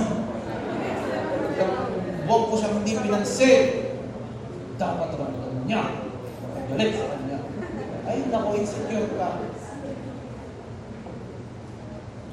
Sana'y natutunan niya ang kanyang leksyon dahil hindi mo siya pinansin ng isang buwan. Ha? Ikaw ay pulgas lamang. Tandaan mo yun. Ikaw ay hindi hari, ikaw ay pulgas. Sabi mo sa katabi mo, ikaw ay pulgas. Ay, pulgas ka lamang, gagawin mo. Hari. Ay, usap lang kayo. Para marinig mo. Ay, baka naman may side yung leader mo kaya nagkaganon. Basta isa lang ang sigurado ko, i-honor mo pa rin ang i-honor. Kung hindi mo na kaya, kausapin mo. Ay, hindi mo nangyari yun. Hindi talaga naramdaman ko. Ako'y nasaktan na. Ako'y patawarin ninyo. Ako'y nasaktan talaga nung araw na yun. Gusto ko lang malaman. Bakit nga nagkagayon? Hayaan mo. Hindi naman harsh yung leader mo makikinig yan sa iyo at magpapaliwanag. Nami-misinterpret lang natin minsan. Dalawa lang ho nakakasira talaga sa mga alitan at sa mga ganyan. Misinterpretation and miscommunication. Ito kayo nag-uusap sa chat. Tapos pag medyo nagseryoso, ay galit na. Galit agad. Kung pala seryoso na, naparami lang yung exclamation point, naging dalawa. Caps lock. Binigdil mo na. Ini-screenshot mo pa. At isinit mo sa mga kapatid mo. Tamo ang ating leader. Nagmumura. Ha? Sabi mo sa katabi mo, huwag kang judgmental. Nagdi-relay ka agad dyan Pakinggan mo muna ang aktwal. Harapan kayo. Bigyan mo siya ng benefit of the doubt. Kahit obvious na ikaw ang tama, bigyan mo pa rin siya ng chance. Na marinig mo ang kanya side. Balance tayo dapat. Balance. Sabi mo sa katabi mo ulit, balance lang tayo ha. Okay, ano pong ginawa ni David? Verse 21. Sabi ni Saul, nagkamali nga ako. Yan na. Kinamit ba ni David ang kanyang ang kanyang point? Hindi. Sa kanyang ginawa, na pagtatanggol kay Saul dahil siya'y masamang leader, ay yun si Saul ngayon ang nag-umami. Mali nga ako Magbalik ka na. Hindi na kita gagawa ng masama. Sapagkat sa araw na ito, hindi mo na naman ako pinatay. Na naman, kasi ilang beses na yun. Pwedeng patay ni David. Naging akal ako, napakalaki ng kasalanan ko. Ganyan ang nangyayari sa mga nangaaway sa iyo. Sa dulo, aamin yan, hindi ako. Sa dulo, aamin yan. magkakaroon ng sitwasyon na ilalagay yan ng Diyos sa sitwasyon na aamin yan. O kaya huwag mong uulat sa iyong kamay pag hindi pa panahon at ikaw pa ang lumalaban, mali ba yan? Pero pag pinaubaya mo at ang Diyos ang kaya kumilos, ang Diyos ang magbibigay ng hustisya sa iyo. Kung wala pa sa ngayon na nakikita mong hustisya, mag-antay ka pa, endure. Sabi ko rin sa kalagkanan, endure. Endure. Wala pa sa iyo hindi endure. Yung binasa natin kaumpisa-umpisa kanina. Ano pang sabi? Alam niyo bang biglas pa rin sa Olya? Verse 23. Jump mo sa 23.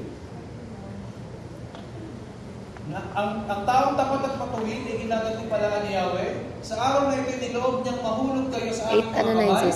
Ngunit hindi ko maaaring pagbuhatan ng kamay ang haring pinili ni Yahweh. Next. Painahalagahan ko ngayon ang inyong buhay at naway ganun din ang gawin sa akin ni Yahweh. Kita niyo ba? Hindi niya sinabing, pinahalagahan ko ang iyong buhay, gayon din ang gawin mo. Pahalagahan mo rin ang buhay ko? No. Sinong pinatungkulan niyo magpapahalaga ng buhay niya? Yeah. Kasi alam ni David na si Yahweh ang nag-iingat sa mga tao, gano'n. Naway iligtas niya ako sa lahat ng kabuluhan. Focus siya kay Lord. Verse 25. Ito naman ang sinabi ni Saul. Pagpalain ka ng Diyos, anak. Bilis. Nung una'y papatayin. Marami pang gawain naghihintay sa iyo. At tiyakong magtatagumpay ka. Aba, ano ba yun? Pagkatapos nito'y lumakad na si David at umuwi naman si Saul. Alam niyo ba ang declaration ng leader mo sa iyo ay powerful? Kapag ang iyong leader ay naghirap at nasaktan sa iyo, at nasabi sa iyo, itong tao ito, hindi niya alam ang kanyang ginagawa, aray baka mapahamak. Powerful yun. Kaya tayo mga leader, mag-ingat ka sa babanggitin mo sa mga hinahandal mo. Pasaway mo yun, kaya sinabi ako ng gano'n, makitiis mo daw, hindi maghirap. Bilang leader, makitiis mo siya'y gumagabang sa hirap. Tasakit. Dahil sinabi mo yun, dahil galit ka, huy, masama ang loob, di ako nasabi. Kaya nasabi sa iyo. Servant tayo ng bawat isa. Kita mo ang deklarasyon ni Saul, kaya po si David naging factor sa kanya na siya'y naging matagumpay kasi pinagpala siya ng kanyang pinag-ipuran o ng hari na kanyang papalitan. Darating ang time, hindi kayo dito lang Mag-uumpisa kayo ng gawain sa iba-ibang lugar. Darating ang time, hindi ka na assistant pastor, magiging senior pastor ka. Magiging supervising pastor ka ng isang region. Darating ang time na gano'n. Kaya habang nandito ka pa lamang, pakangalan mo, mga leader mo. Ang pastor mo, kahit yan ay, sabi ko nga sa kanina, nag-request ka magpa-pray, punta agad sa iyo. Kung ikaw nagre-request, na, puntahan mo naman yun. Punta ka, agad ka ngayon, hindi ka nasagot. Pero nung ikaw ang sinasagot ka lagi, isang beses nang sumablay sa iyo, pinalimutan mo na ang lahat ng magandang ginawa. Pwede ba? Kung may leader ka ngayon na mali ito, i-honor mo.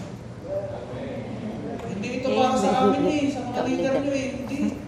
Para kayo lumakad sa kalooban ng Diyos. Ito ang nangyayari Kaya ako ngayon, i-declare ako sa inyo ngayon ito. Sino gusto yun? I declare to you 1 Samuel chapter 26, verse 25. Being your leader, spiritual leader in this place, sa lahat ng naririto na umaten ng gawain ito, ang deklarasyon ko sa inyo, pagpapalain kayo ng Diyos. Amen. At marami pang gawain naghihintay sa iyo at tiyakong magtatagumpay ka sa pangalan ni Jesus. Amen.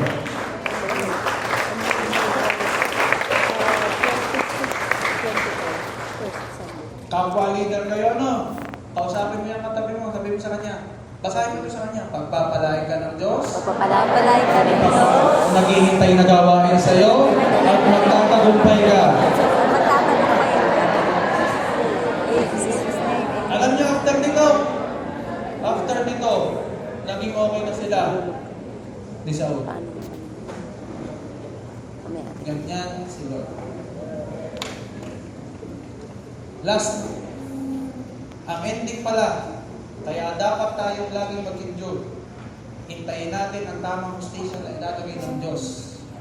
Kasi ang kahuli-hulihan niya, reconciliation.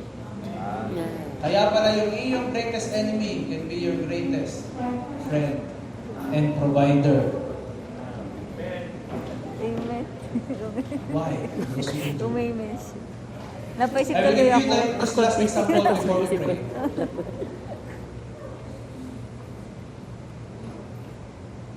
Meron pong may tatlo sa isang church. Hindi po dito sa J1, ibang church. May youth pastor, may senior pastor, at head pastor. Youth pastor, senior pastor, and head pastor. Si youth pastor ay napakatapat sa kanyang tungkulin para alagaan ng mga kabataan. At umattend sa kanya sa youth service ang isang anak ng senior pastor. Si senior pastor, maraming kabulastugan sa ministry. At yung anak niya umattend ng youth service, nakarinig ng preaching ni pastor, at na-offend dahil siya daw pinatatamaan. Sinumbong ni anak si youth pastor sa kanyang tatay na senior pastor. At sinabi niya, "Tatay, yun yung aming youth pastor. Kung ano-ano mo."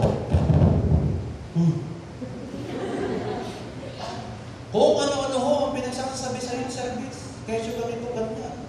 Cancel culture siya. Racist. Blah, blah, blah. Si senior pastor, puno ng insecurity kay youth pastor. Dahil ito, lapitin ng mga tao. Lumalago ang kanyang gawain. At senior pastor, selos na selos. Nakakita siya ngayon ng butas. Si senior pastor, dikit kay head pastor. Isinumbong niya kay head pastor na ito daw si head pastor ay gano'n. Ay dahil naniniwala agad sa kanya si head pastor, naniwala.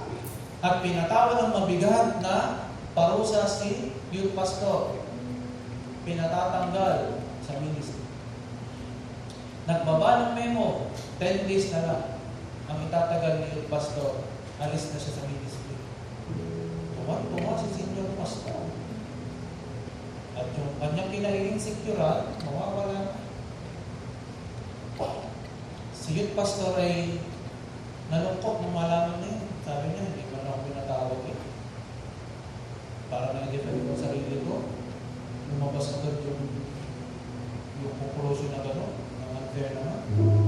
Sabi po ni youth pastor, mayroon akong ebidensya. Marami akong mga kilala nagsusumbong sa akin kung gaano kasama si senior pastor. Gagawa ko yan ng dokumento at ipakikita ko sa aming head para yan ang mapasama. Ginather niya lahat. Ang dami niyang naipon. Testimonies, videos, pictures, at na-document niya, dala-dala niya lahat. Kakatok siya sa pintuan ni head pastor to present para iligtas ang kanyang sarili. Fair naman. Siyempre, pagtanggol mo sarili mo, nakapi ka eh. Nung sinarap ako na, para siyang binuhusan ng malamig na tubig. Hindi nagawa mo ba ito? At may bumulong sa kanya, huwag. Don't destroy my anointing. Kung bahala siya. Umiyak mo siya ng sobra. At sa pintuan ng kanyang head pastor, pinunit niya lahat. Kasi umiiyak mo, lumayo, hindi niya nagawa ko sundo. Tinanggap niya ng faith niya. Ay, fair. Lumipas ang ilang araw, nasa bahay siya, nakaready na ang kanyang mga gamit, inipon niya na yung nasa office niya. May tumawag sa kanyang leader. Sabi ko sa leader, "Pastor, nabalita mo na. Tumaling. Si Senior Pastor, nakapindihan. Siya mismo nakita ni Head Pastor at naisumpong din siya ng mga leader na may sama na loob sa kanya. Huli-huli siya. At dahil doon, siya may expect. Alam niyo sabi ni Pastor, umiyak. Sabi niya, huwag siya. Pumunta siya, sumugod siya doon sa office. Sinabi niya, huwag siya, wag. Pinagtakbo. Sabi ng Head Pastor, no. Dahil babago na. Expect na siya. Lumuhod si Senior Pastor sa kanya. Sabi sa kanya, panawarin mo, isa ka sa mga nakatanggap ng unfair treatment. Kita, mag-release siya ng forgiveness. At nawala niya sa Senior Pastor pati ang kanyang pamilya. Pati si Head Pastor humingi ng sorry. Sa Head Pastor, panawarin mo kita. Hindi kita nabigyan ng chance. Hindi naman muli ang Diyos. Akala mo? Akala niyo po nangyari? Si Head Pastor, siya na ngayon ang Head Pastor ng church. At napakalaki na ng church. Your decision today can affect your destiny. Mega church dapat ang bubuksan mo eh. Pero dahil may mga insecurities pa, hindi mo marating ang destiny mo. Laging delay. May mga pinadidilang Diyos sa'yo matagal na. Ay, ayaw mo. Sabi mo, may mga nagsasabi pa nga, pride na nga lang po ang meron ako. Bibitawang ko ba? Ay, siya ka. Ikakamagal mo. Ano ibig sabihin? Hindi nakuhuli ng Diyos sa pag-i-execute ng fair judgment. Kung siya man, si yung pastor man ay hindi nakalusot doon. Kung si yung pastor ay hindi niligtas ng Diyos sa church na yun, ay bilib gagamitin siya ng Diyos sa ibang church. Pero dahil mahal ng Diyos ang church na yun, nanatiling yung pastor ay nanatiling siya doon para siya maging head. Amen?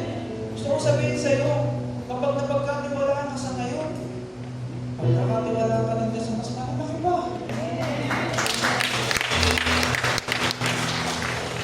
Kung hindi mo naman kayanin yung mahihina, yung mga kaunting challenges ng ego mo, yung kaunting pagbabasag sa iyo, tinatama ka ng leader mo, ang response mo ay, napaka-harsh mo. Magre-rebelde ako sa iyo. Hindi mo alam kung gaano maraming iyak ang iniiyak ng leader para lalo ikaw ay At alam ko rin kung gaano katindi ang mga iyak ninyo ngayon para sa mga leader ninyo o sa mga member nyo inaabot nyo. Gusto kong sabihin sa inyo, ang inyong iyak ay hindi nawawala ng paguluhan. Ang Diyos mismo ang gagawa ng paraan para ikaw at ako ay ma-restore. Ang mga leaders na pinagkatiwala sa iyo, na-restore. Ano lang kailangan mong gawin? Submit, obey, and respect your leaders. Mabait man o malupit, mahalin, respeto, magpasako.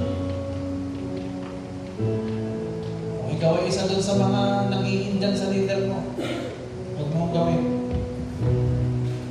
Naka-Indianin ka rin yung mga inahandad.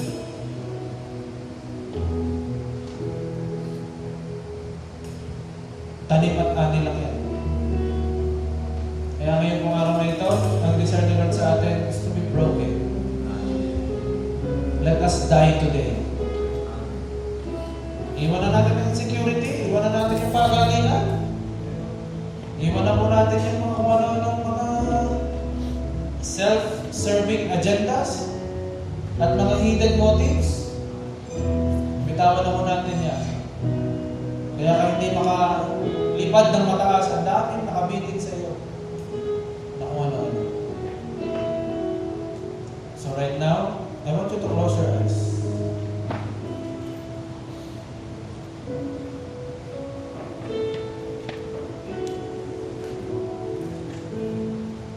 Ang daming pagkakataon naging gracious sa'yo ni Lord. Naging gracious sa'yo ng iyong leader.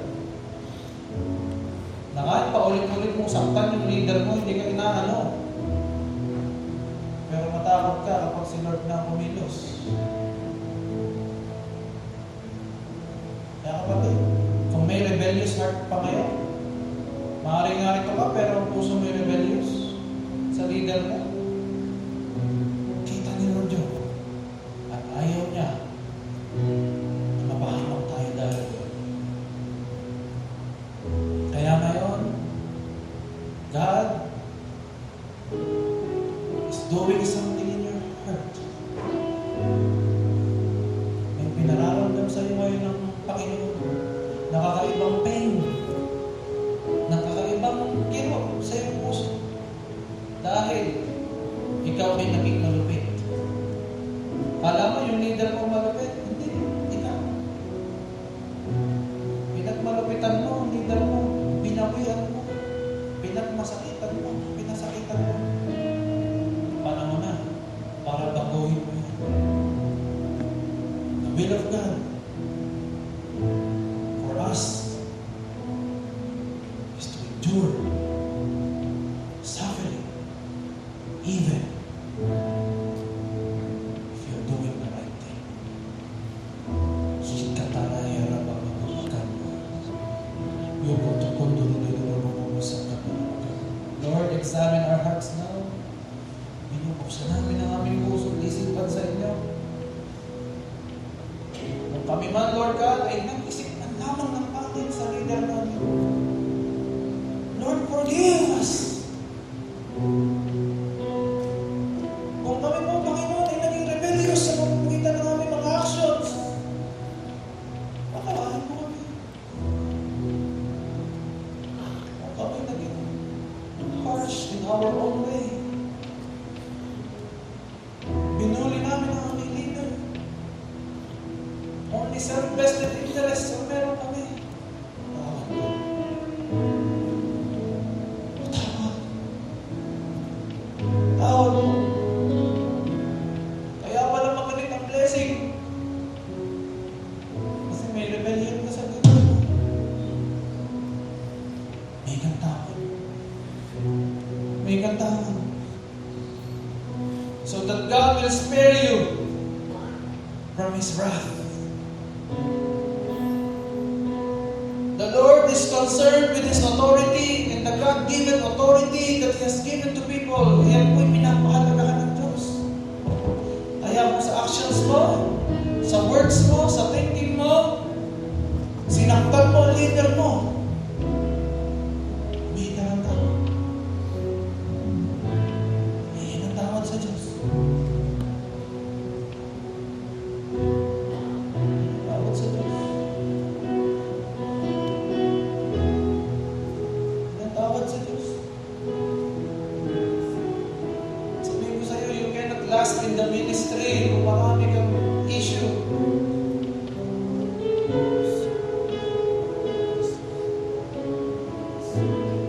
Pagdiling ko is a matter of adjustments to each and every personalities. Mapalag ka ang leader mo. Mapagmahal, mabait. Treasure. Treasure your leader now.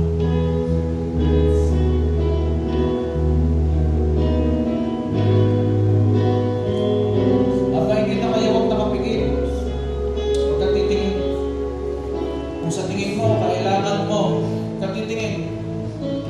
Kung sa tingin mo, kailangan mo na ayusin ng Diyos ang heart mo towards your leader, huwag kang titingin, as mo yung mga. Be honest.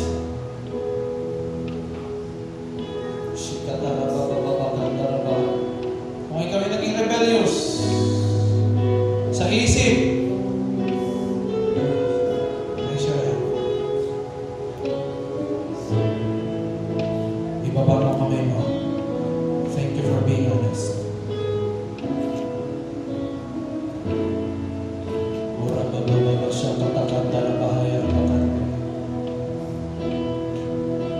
Sa pangalan ni Jesus, Lahat kami, O Diyos, ibinababa namin sa iyong paanan lahat ng aming mga kayabangan, mga pagmamalaki, masyado kaming bilig sa aming sarili. Binababa namin ito sa inyong paanan.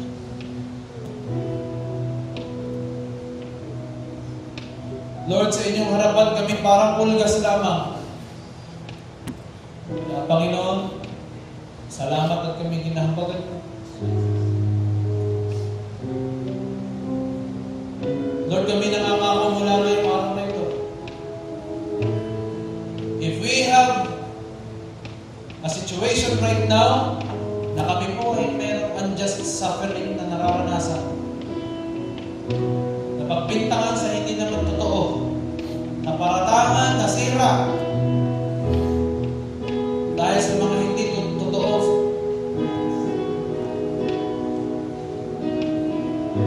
gusto kong sabihin sa iyo, nakampi mo, Diyos.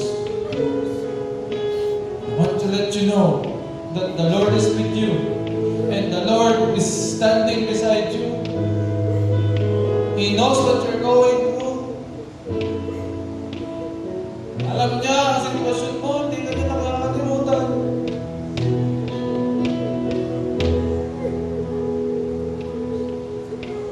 Alam niya ang sitwasyon mo.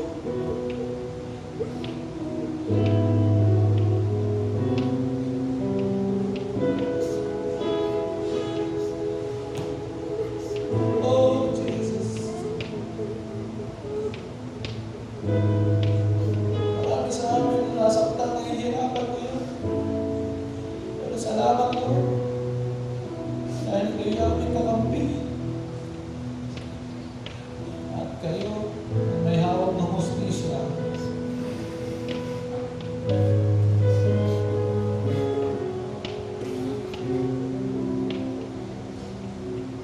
Hindi namin kukunin ang hustisya sa aming kamay. Pinapabaya namin sa inyo. Kung kami nabubuli sa eskwelahan, kung kami napapagbintangan sa trabaho, kung sa amin, sa iyong pamilya, ikaw lagi ang nakikitang masama. I want to let you know, just endure. God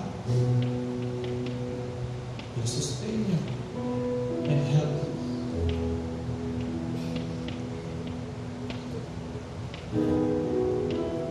Salamat, Panginoon.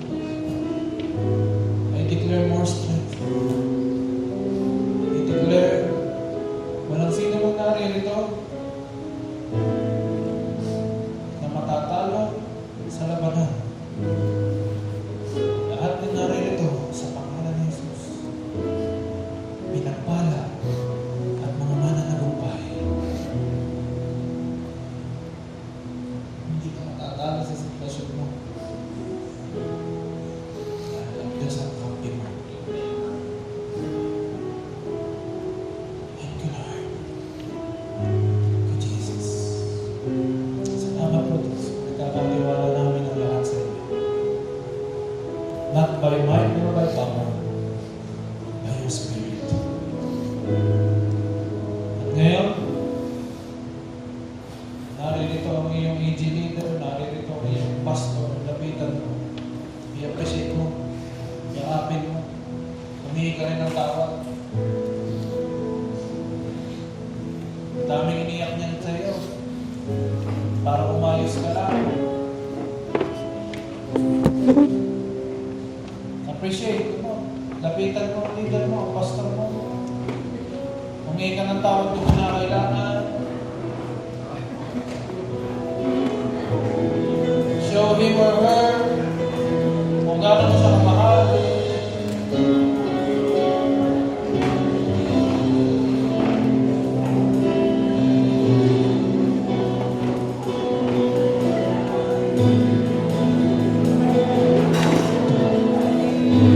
Oh, appreciate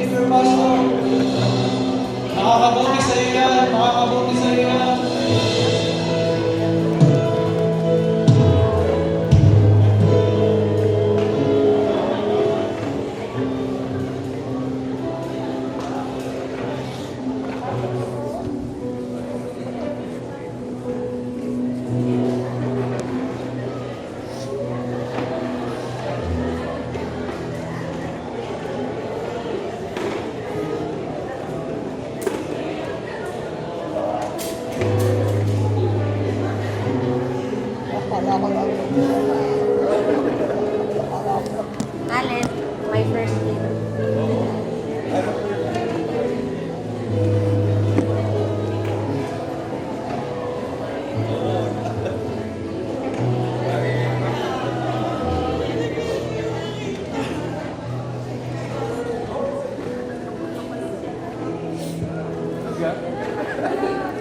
Express love, express love. Palakasan mo na iyong pastor yan. Yung paglapit mo, paghawak mo ng kapal, pagkiyakap mo, pagtapik mo sa balikat, lakas ng pastor mo yan. Hello. Love you.